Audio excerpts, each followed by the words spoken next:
John Wick, I'm efficient and lean, a proficient professional killing machine. If you guys haven't seen Epic Rap Battles of History's Battle of the Johns, the three-way battle, John McClane, John Rambo versus John Wick, it's freaking catchy. Nice and good. And anyway, I saw John Wick 2 for the first time now, so now I get some of the references they had in that song. Anyway, the first time I saw John Wick was probably about 3 or so years ago, and I remember not liking it too much. I mean, it was fine. Don't get me wrong, guys. On a film quality and everything, it was all great. It's just as far as the story was concerned, I was not as enthused for it. It does so many awesome technical things, and like, you know, the fact that he like practiced all this gun style is freaking kick ass. But you know, and his motivation in the first one makes more sense to me than in this one. In John Wick 2, I mean, he had just lost his wife recently, and he's got the dog, and the dog gets killed, and it gets all like, there's a lot of reason for him to go on his little killing spree, and for that, it's simple, and that works for what it was, you know. And he was pissed off in general. He seemed to not enjoy like the business coming back to him and stuff. He did not enjoy having to get back into this, but he really wanted to get his freaking revenge and go on with his day. So with John Wick 2 here, man, I gotta say, the story is pathetic because it's just kind of, he's just got to be able to kill a bunch of people, and that's the whole point. It's one of the type of movies where, you know, you sit back and you get some popcorn and you're probably going to be entertained. Like, I feel like there's not that much to gain from this on a story level, like on a writing level. There's things in it that are fine, but I don't know. It's just sometimes, like when he's facing off with his with his rival in this one, like they both don't shoot each other in the head, and they shoot each other in like the torso. And I was watching this with Black Angus. You know, he's getting me to watch all these films pretty much, and sitting down and watching them with me. And it's like, he was saying like they should, you know, he's like, well, actually aiming for the torso is good because it's a lot harder to hit people in the head with the pistol than you would think. And I would agree, like in real life, that would be a thing. But the way that they have John use his freaking pistol in this later in the film, there's a point where there's like 6 people in a row that he kills with like easy headshots. Pew, pew, pew, pew, pew, pew, pew, pew, pew, pew. He like just mows them down with headshots while they're moving, like moving targets. So it's like, that doesn't really work for me with this. That's kind of a flaw, I'd say. And it kind of ruins some of the gun fu for me because it's like you're just not doing some things that you should. But then, okay, that I would say that's a nitpick that I have, though. It's not a huge problem. That's just a little nitpick right there. And I do like how when he goes to the like underground area and there's a lot of people in there that he's fighting and shooting and stuff, it's a more narrow space and there's a lot of turns. So it makes more sense why there's like more fist fights and close up fighting going on there, because you know you don't know that the person is about to be right there.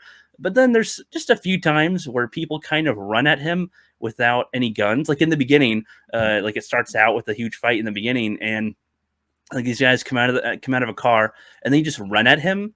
They don't have like guns or swords even or batons or something to beat him with or kill him. They just kind of run at him and start fist fighting him, and then other people run out from somewhere and start fist fighting him. And it's just like, well, where'd your guns go? Do you guys not have guns with you? I assume you're all some type of security here. Get a little odd, but a cool fight scene, sure. But it's things like that don't make that much sense, that really, like, it hinders my ability to enjoy it sometimes if I notice it. And if somebody were to point it out and I didn't notice it, then that would start to affect how I see the film again. You know, that's the kind of thing. And like it's fine because I can accept that this world, this John Wick world, is like, you know, there's like 90% of people are assassins in this world. Like 90% are assassins, 10% are not, probably.